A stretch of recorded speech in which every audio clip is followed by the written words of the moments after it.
जगत पिता महादेव और जगत जननी माँ भवानी साक्षात दुर्गा मैया पार्वती माता ने श्री गणेश जी को ये आशीर्वाद दिया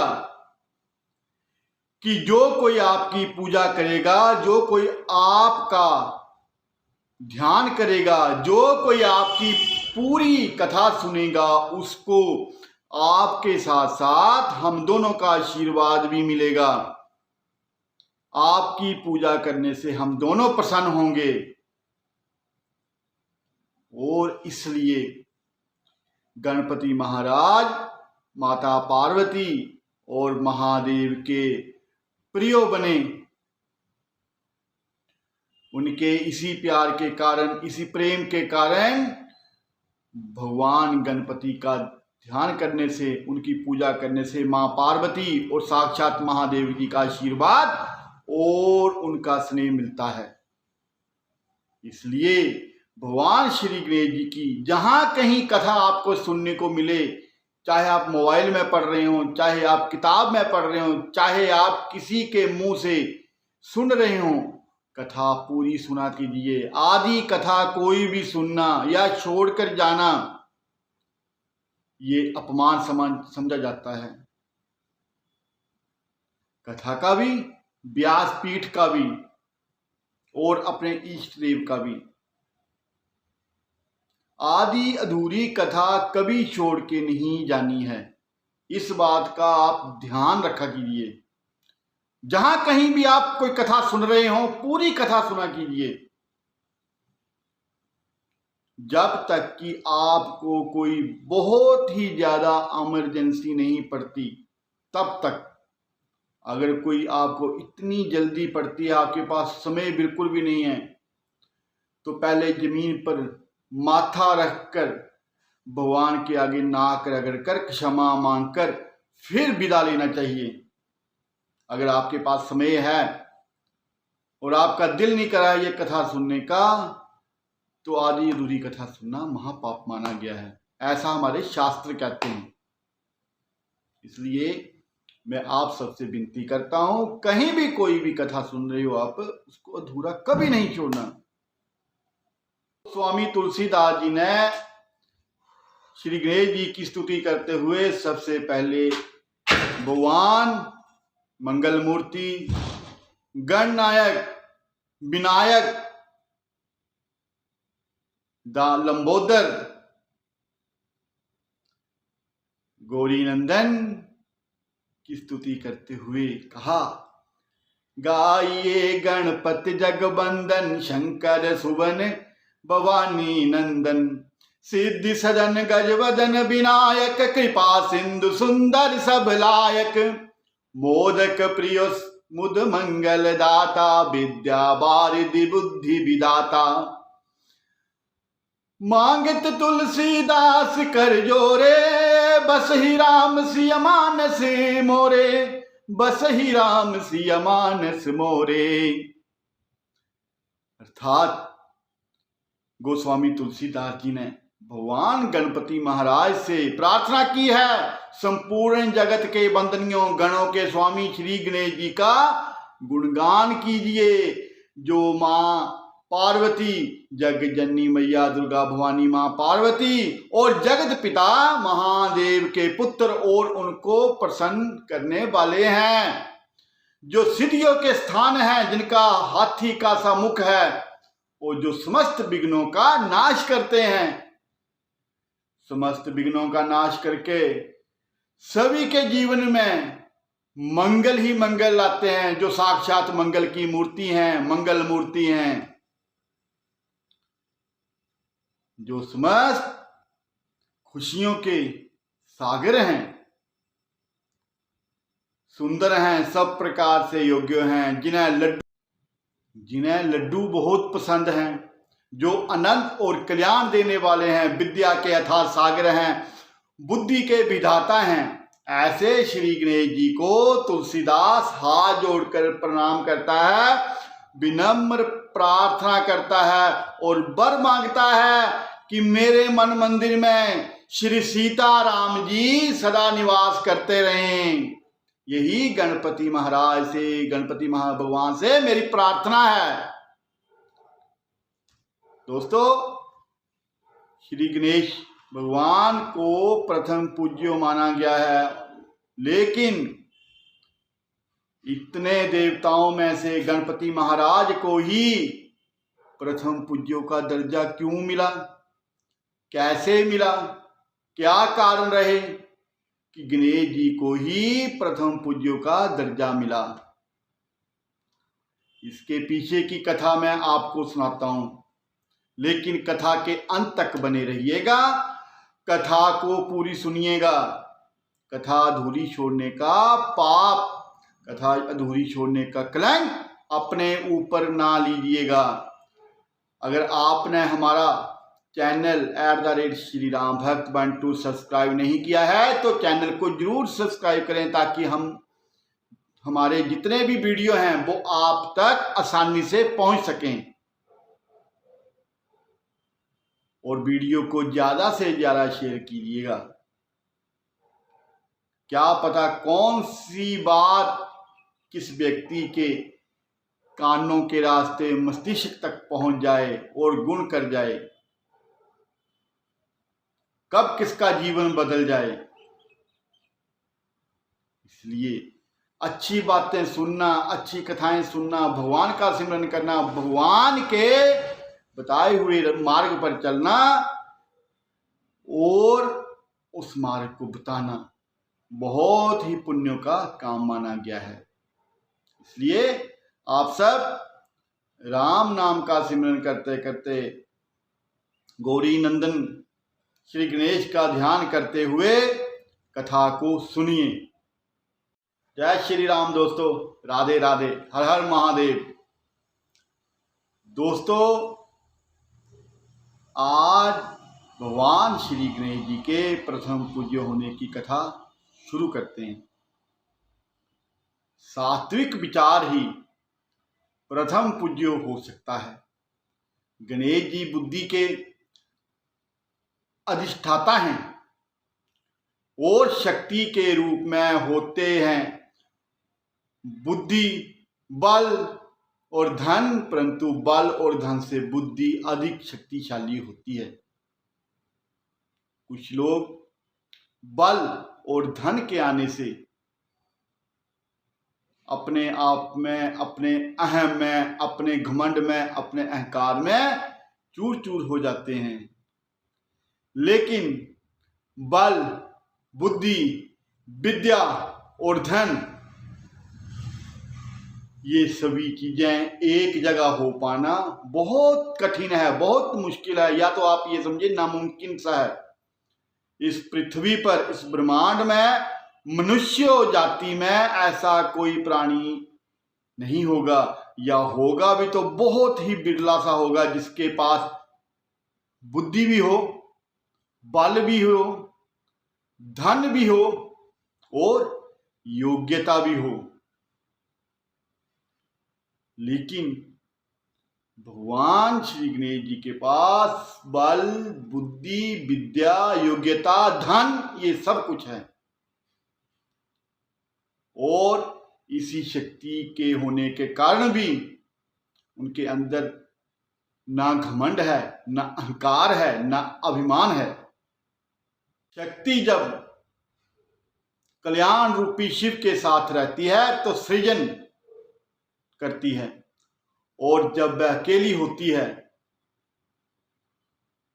तो संहार करती है। तो शक्ति कल्याणकारी बनी रहे, इसके लिए विचार का प्राकट्य आवश्यक है। और विचार ईश्वर को मान भी सकता है और नकार भी सकता है।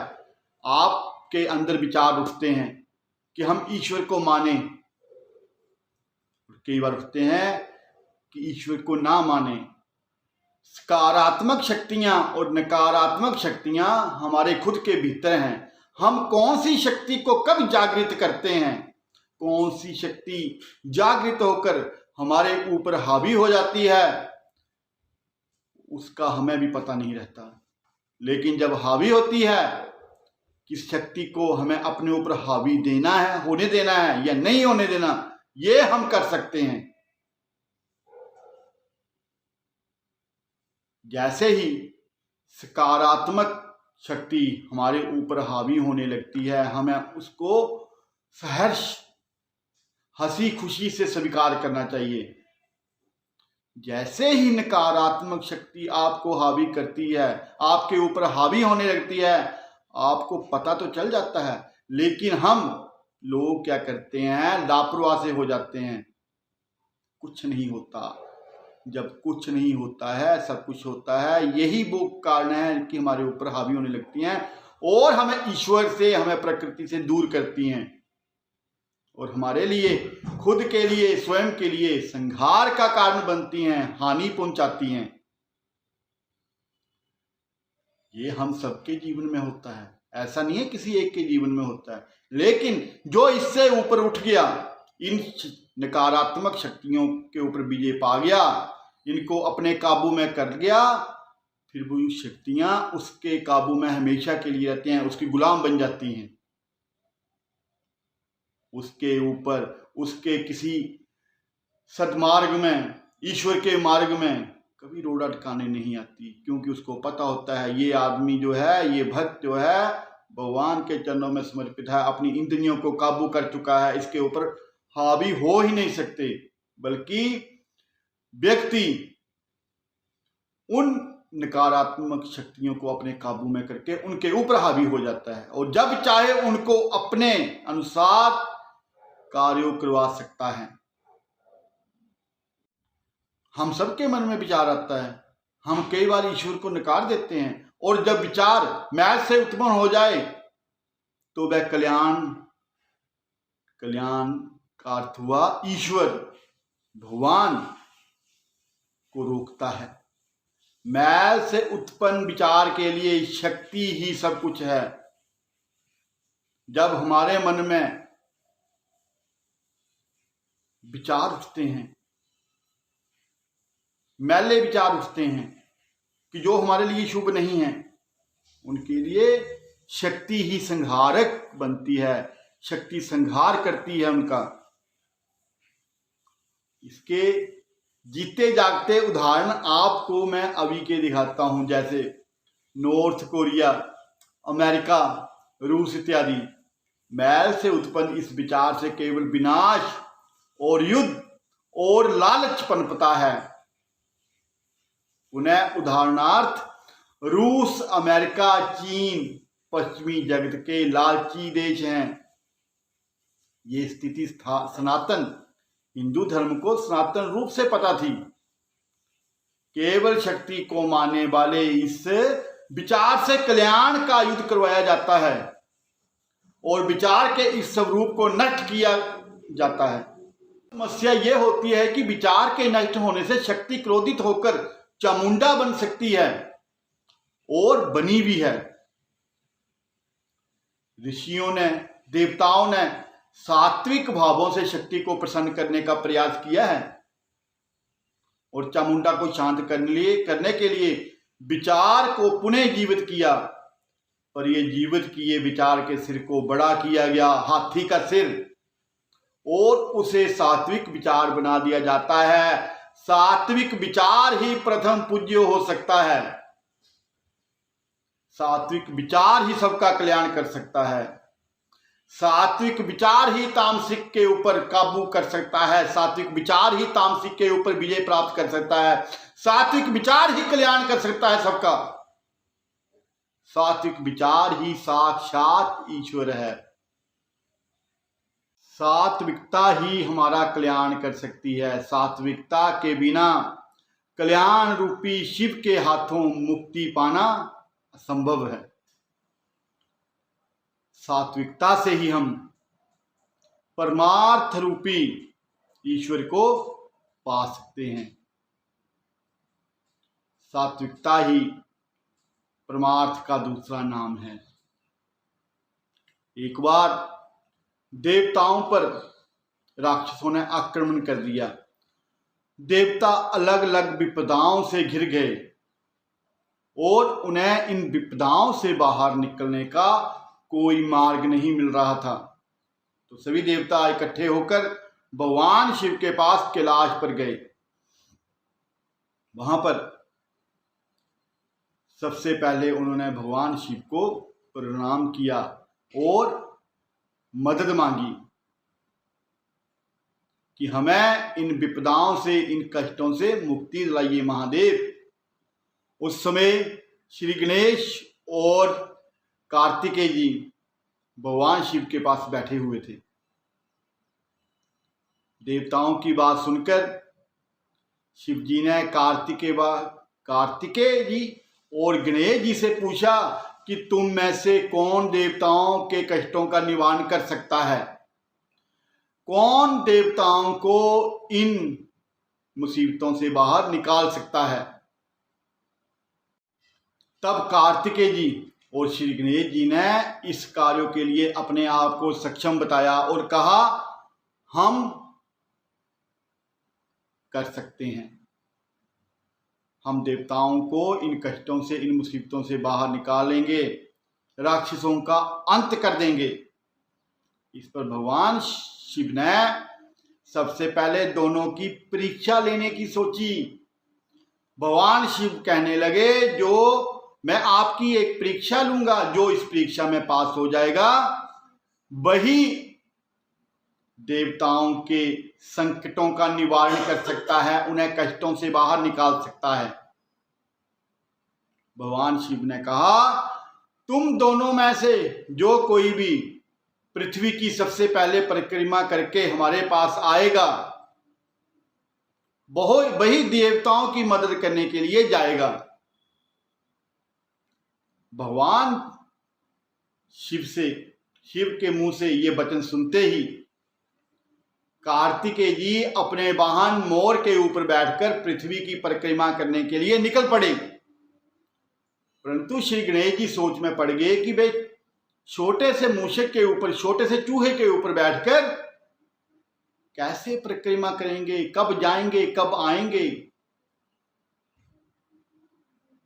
तब गणेश भगवान जी ने अपनी बुद्धि का प्रयोग किया, उन्हें एक उपाय सूझा। भगवान श्री गणेश जी अपने स्थान से उठे और अपने माता पिता की 7 बार परिक्रमा करके वापस अपने स्थान पर बैठ गए। परिक्रमा करके लौटने पर भगवान कार्तिकेय स्वयं को विजेता बताने लगे। तब शिव जी ने श्री गणेश जी से पृथ्वी की परिक्रमा ना करने का कारण पूछा। भगवान श्री गणेश ने कहा, माता पिता के चरणों में ही समस्त लोक हैं, माता पिता के चरणों में ही समस्त ब्रह्मांड है, माता पिता के चरणों में ही सब स्वर्गों का सुख है, माता पिता के चरणों की सेवा ही असली सेवा है और माता पिता की परिक्रमा ही साक्षात ईश्वर की परिक्रमा है। माता पिता से बड़ा कोई नहीं है। ये सुनकर भगवान शिव ने गणेश जी को देवताओं के संकट दूर करने की आज्ञा दी। माता पार्वती जी ने श्री गणेश को अपनी गोदी में उठाकर अपने सिंहासन पर बिठाया, अपने साथ सिंहासन पर बिठाया और गणेश जी की आरती उतारी। उनकी बुद्धि का, उनकी योग्यता का उन्होंने भरपूर प्रशंसा की। और जब माता पार्वती भगवान श्री गणेश की आरती उतार रही थी, उनको लाड लड़ा रही थी, उनको आशीर्वाद दे रही थी, तो भगवान शिव ने भी उन्हें आशीर्वाद दिया। भगवान शिव ने आशीर्वाद दिया, सभी देवताओं में तुम सबसे पूजनीय रहोगे। कोई भी पूजा प्रारंभ होने से पहले सबसे पहले गणेश जी की पूजा की जाएगी।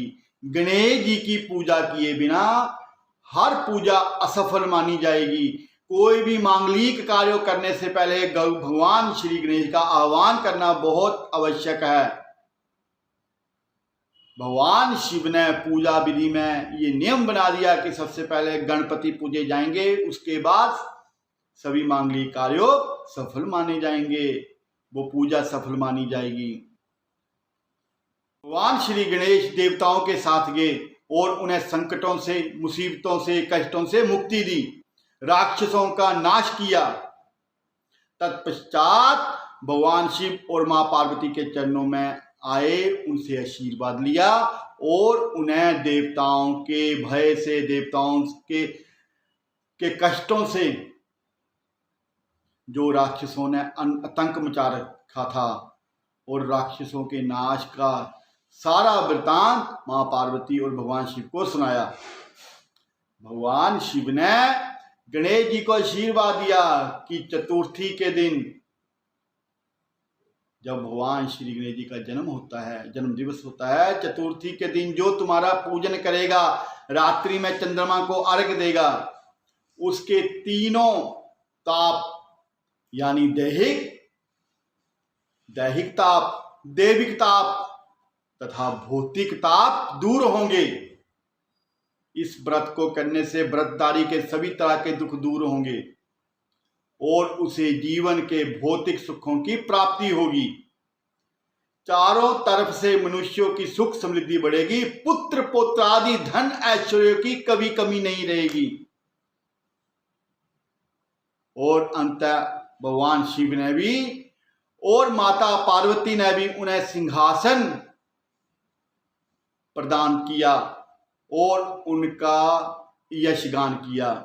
तब से भगवान श्री गणेश जी प्रथम पूज्यो देव बने और हर मांगलिक कार्यों में भगवान श्री गणेश का पहले पूजन किया जाता है। माना जाता है कि जब कोई पहले भगवान श्री गणेश जी का पूजन नहीं करता है, वो पूजा, वो यज्ञ, वो हवन, वो मांगलिक कार्यों असफल माना जाता है। भगवान श्री गणेश जी के पूजन के बिना कोई मांगलिक कार्य